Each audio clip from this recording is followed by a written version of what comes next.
Are you? Absolutely, anytime you're ready. Mm-hmm.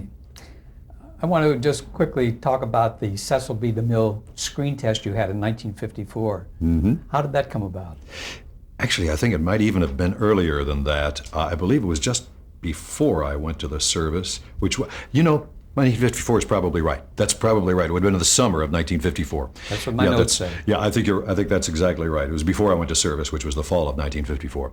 So I was visiting Rosemary, and I was waiting to go to service. And I was walking down, she was at Paramount at that time. My sister Rosemary Clooney was a contract star at Paramount. I was visiting her, went from her bungalow, walking down the streets, of course, hoping to see beautiful girls. That's the point, I was all of 18, I guess, or 19 by that time. And was walking with my kid sister, Gail, very little, 6 years old at the time, perhaps.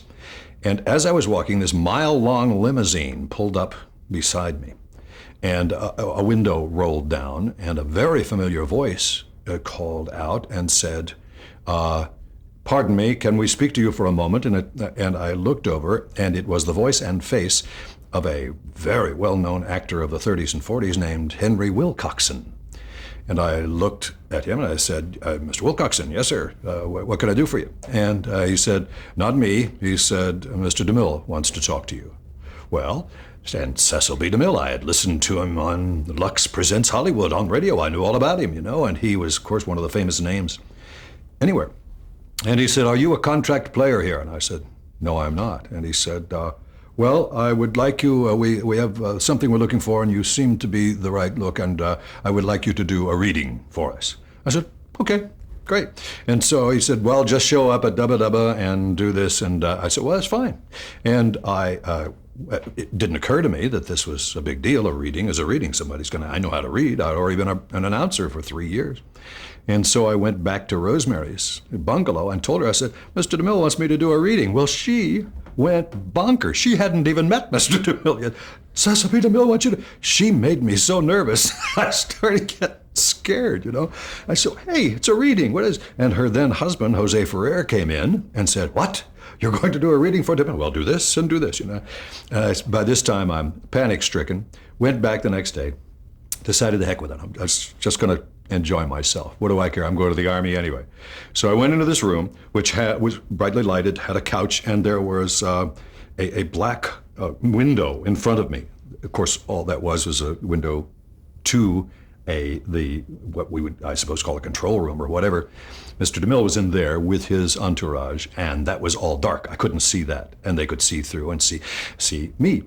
Beautiful young woman was there, whom I had never met, and she was a contract player at the time, I understand, and her name was Amanda Blake. And they gave us this script. They had given it to us the night before, actually, the script for Golden Boy, the William Holden starring vehicle. And the only line I remember out of any of it was I was supposed to be on a park bench, and I'm supposed to look up, and I'm nervous about the girl, and I'm awkward, and I say, "Look at that sky. Boy, what a sky." That's the only line I remember. So I did that. They said, "Do it again.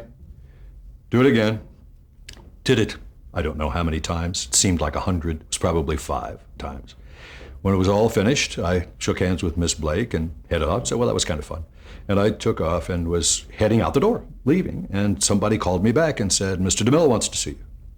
So I went back into the dark, and all I could see was the outline, the light outline on his pate, And he said, "Mr. Clooney, we thought that went well.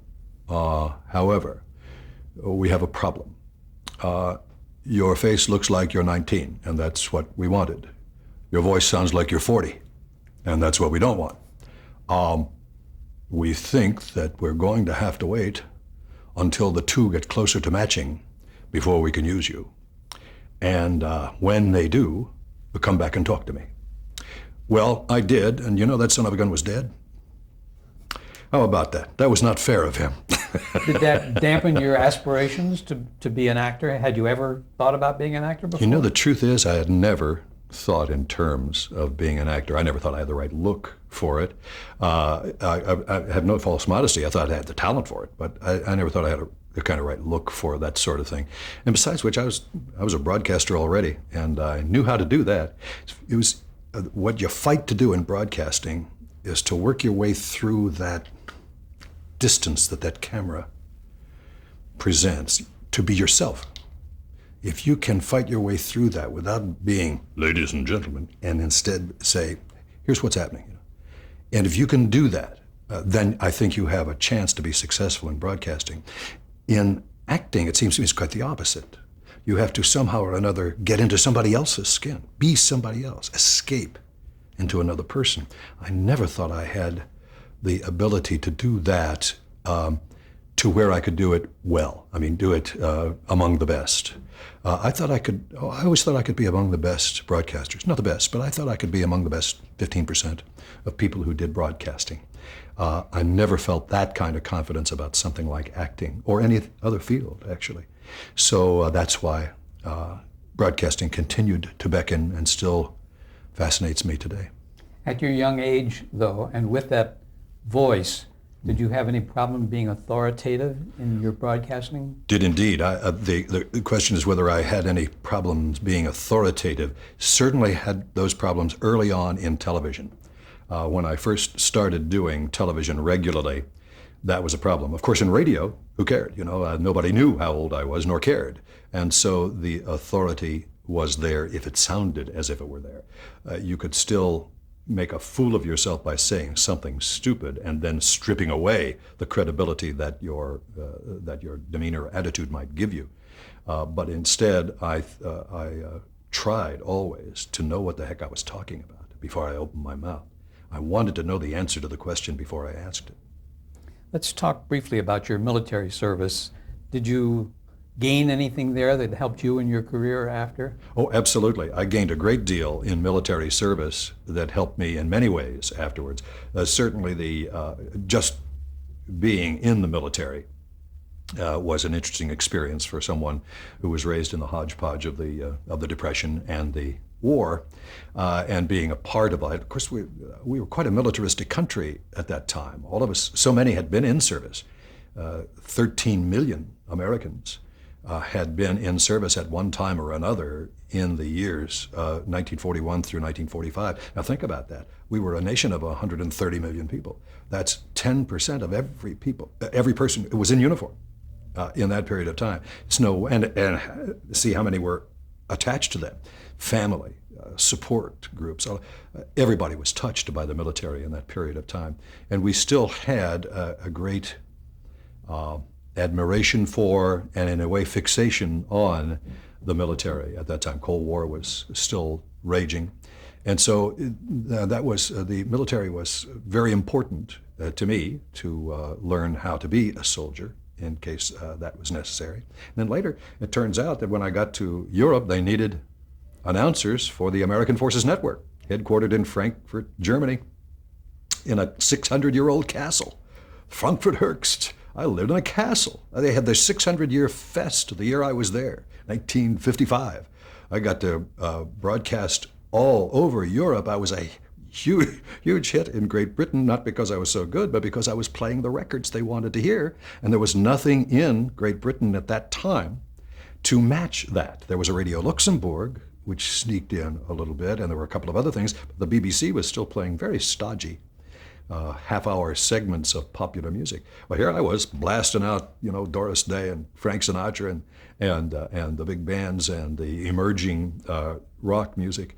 And boy, that made me a hit. Here was a PFC, and I'm going over to the jukebox jury in Edinburgh, Scotland, to be on their television show. When Rosemary came, Rosemary had not yet had a hit in Britain.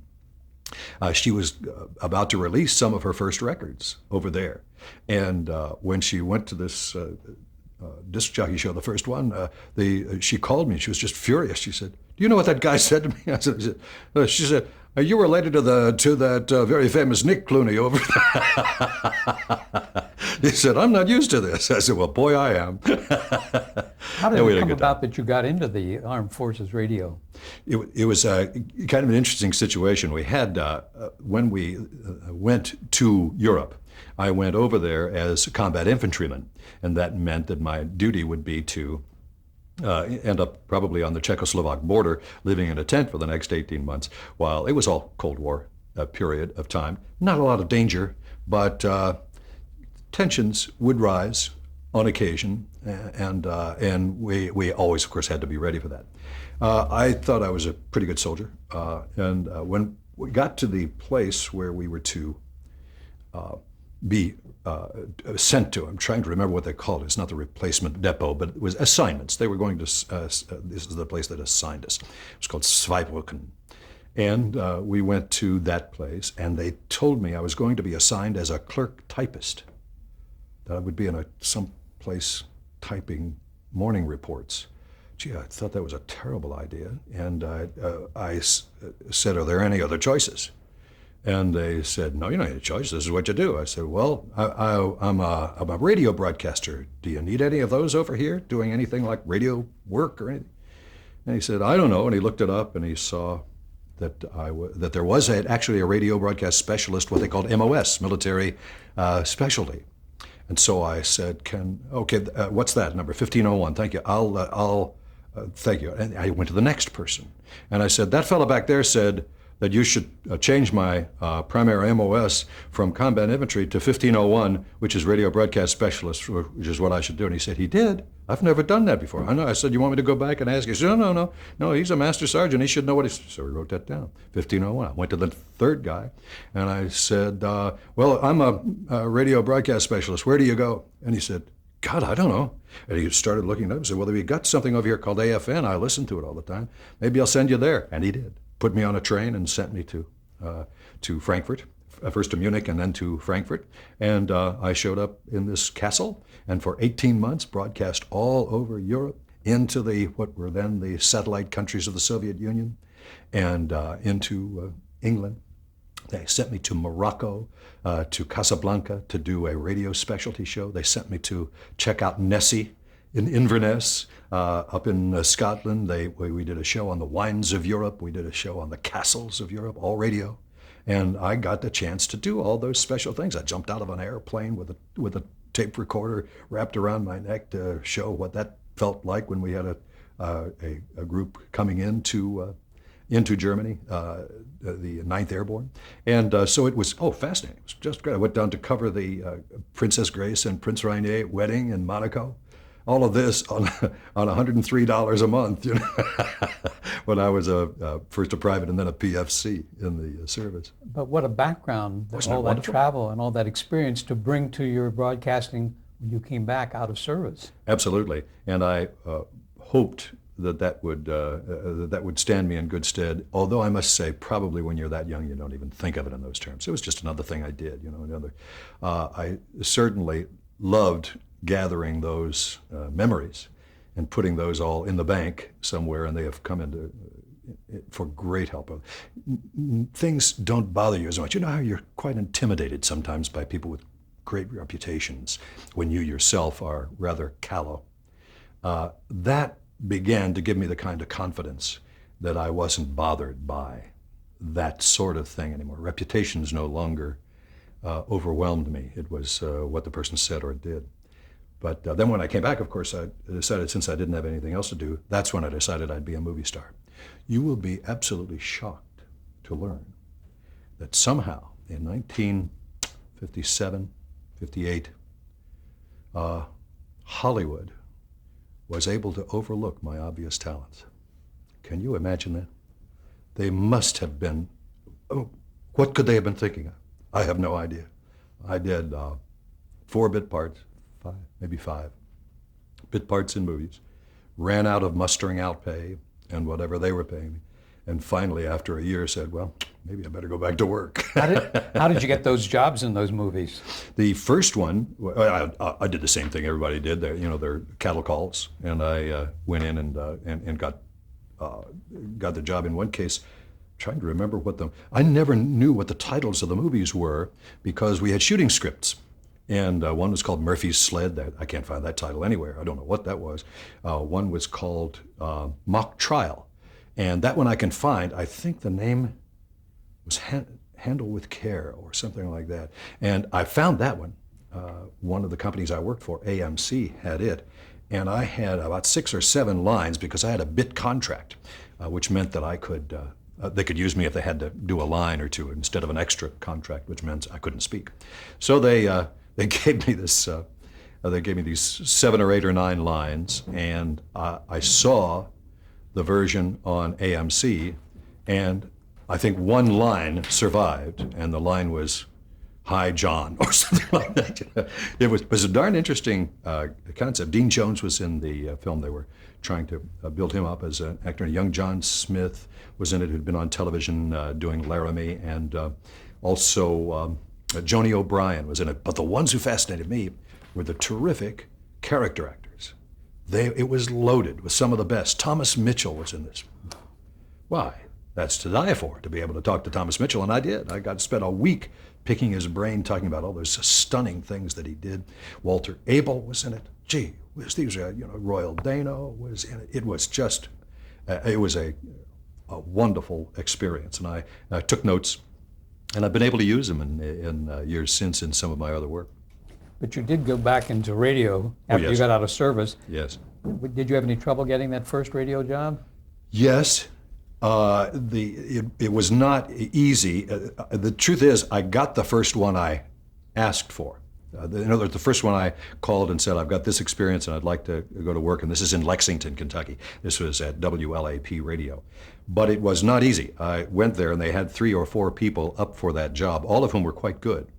And I am not sure why they finally picked me, but I didn't get a call back for, about a week, I think it was.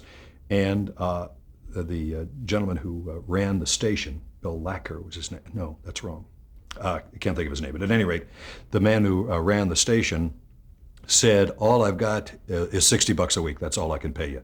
Well, it sounded good to me. I just come from $103 a month, And so I got the job there. And before too long, at WLAP, actually pretty quickly, I ended up being the program director and the morning man, and then started working at the television station, which is Channel 27, WKYT, which still had all of its offices in a trailer, and had just built a concrete block studio, of which they were very proud.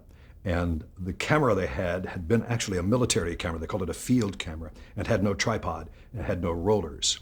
It was huge, and it just sat there. It was Vidicon, and it just sat there. And they built little tables with rollers on them, and they would dip to black when they were going from commercial to commercial.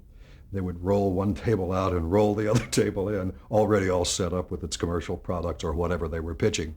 It was ingenious, and I began working there. That would have been in 1958, and that was my first full-time television work. And I was there for quite some time, about 8 years. Did television at that point have any effect on radio? I mean, were you seeing a change in radio? Yes. Radio was deteriorating, in my view, before my very eyes. The radio that I had loved and had begun working with was a very important medium with a lot of clout, and that matters. It seems to me, in communications. The clout matters. The power that it can generate matters. Radio was losing that power inch by inch, then foot by foot, and finally yard by yard and year by year. And that power was being transferred instead to a strictly commercial venture. There was very little that radio was doing by then that one could say literally mattered in the great societal push, with one exception: pop culture. It was certainly inventing a new kind of pop culture. I didn't recognize that. I must admit, I missed that. That was the rock and roll revolution. And it was the one that I later talked to Mr. Cronkite about. And Mr. Cronkite said, interestingly enough, I missed the same thing. He said it was much more important than either one of us thought, and it was. I was there for the rock revolution in radio. When I got into the business, there were like perhaps 900 commercial radio stations in the entire nation. Maybe fewer, maybe closer to 800. Now that number, of course, approaches 10,000.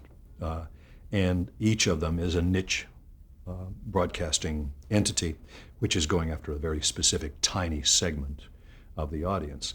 Put together, conglomerately, it has importance, more cultural and commercial importance, but it has importance. You know, there's a Clear Channel has 1,500 radio stations, so they certainly have importance.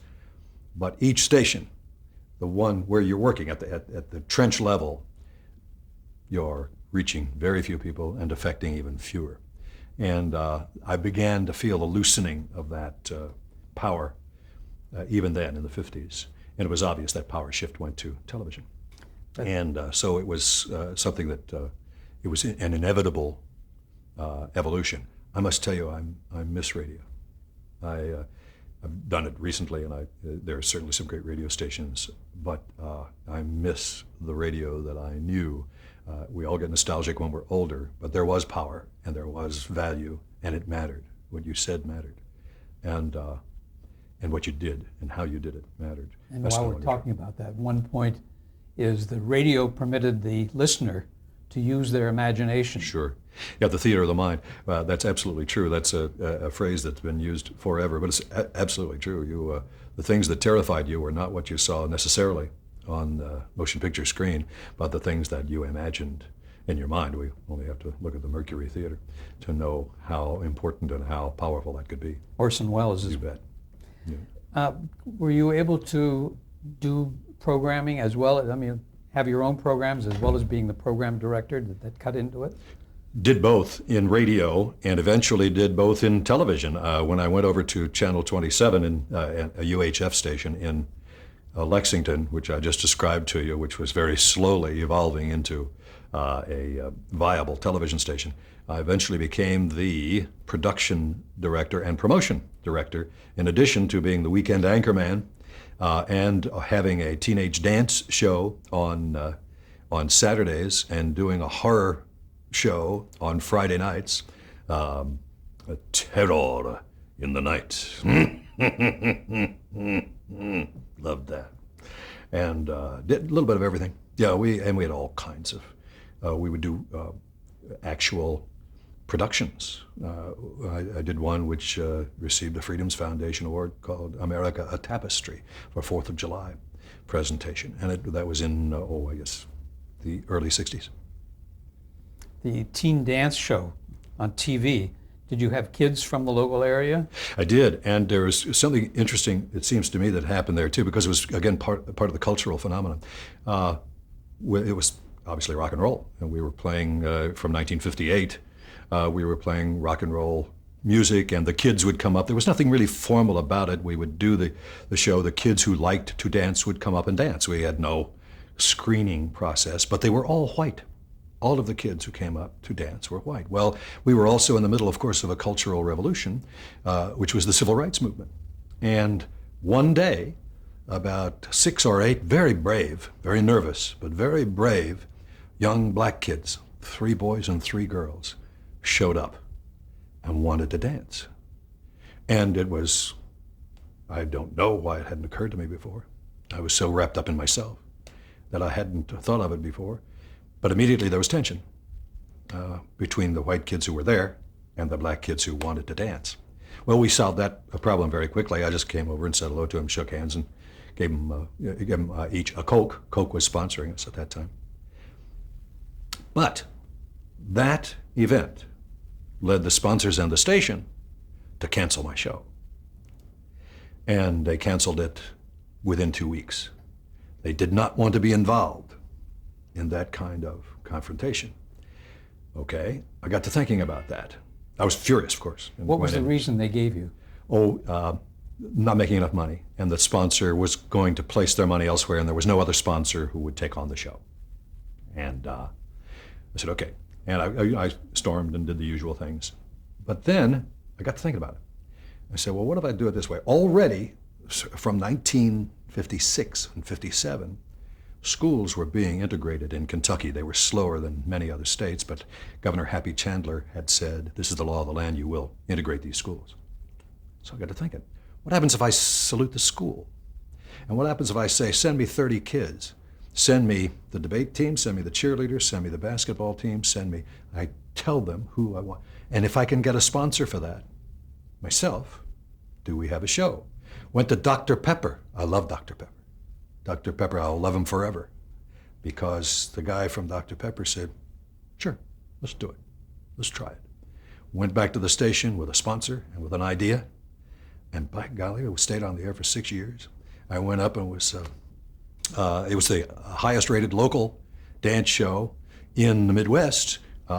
Dick Clark called me and said, will you come up and do my show? And he was still in Philadelphia at the time. He said, you got one of the highest rated shows. Why don't you come up and do my show? And I did. I went up and did his show for 2 days while he was on vacation up in Philadelphia, all based on the success of that show. And the success of that show was based on inclusion. Inclusion. And I've never forgotten that lesson. And I'm really proud of that little show. Very proud of it. What was the name of the show? The Nick Clooney School Salute. Yeah, pretty original. That was a wonderful achievement for you to be able to have engineered that thing through as you did. But how about Dr. Pepper? Yeah, yeah. How far-reaching was the show at that particular time, either in radio or television? Did you have much of an audience? Yes, they had it was a UHF station, which meant, of course, it was only line of sight as far as the original signal. But they had little repeater stations all over the state. We really pretty much covered, there are 120 counties in Kentucky, and we covered about 80 of them. And so I had so many schools to choose from. I would go to the school, too, and I would take, during the week, and I would take film of the things that they were doing at the school that week. And that would be a little 2.5-minute segment of the show. And then I would give them all a little trophy for having been on the show, and they'd put it in their trophy case. And I'd be all over the state. How long did you work at both these jobs? Doing both of them, that was 1958 to 1966. And then why did you stop? Cincinnati had come in 1965. They had actually been talking to me since 1963 to come up and do some work at WLW in Cincinnati. And WLW, of course, was a siren song because my sisters Rosemary and Betty had such great success there 10 years before. And I thought it might be fun. They were a very large radio station, and in addition, of course, they were a giant television Midwestern network. They had 4 stations, WLW, WLWC in Columbus, WLWI in Indianapolis, and WLWD in Dayton. And some of their local live television shows were just huge. I mean, they just blew the competition away, and they were marvelous. Ruth Lyons was a lady who had a noontime show then, and she was just an amazing broadcaster. She had been the program director of WLW Radio in 1945. 1945. She was a genius in broadcasting. So you got the job there. What did you do? Did the radio shows that my friend, who became my friend Bob Braun, was doing. He was also a local, very well-known broadcaster, and he was an assistant to Ruth Lyons and her heir apparent. And so when Ruth became ill, which she did, he started doing a lot of her shows, and I was doing all of his. It included a morning radio live show with live music and 50 ladies a day. It was a good morning radio show, and I would run the contest and have do all kinds of sort of a Don McNeil breakfast club sort of thing. And we had a lot of fun, and that was a 5-day-a-week show. We're going to stop for just a moment to change tapes.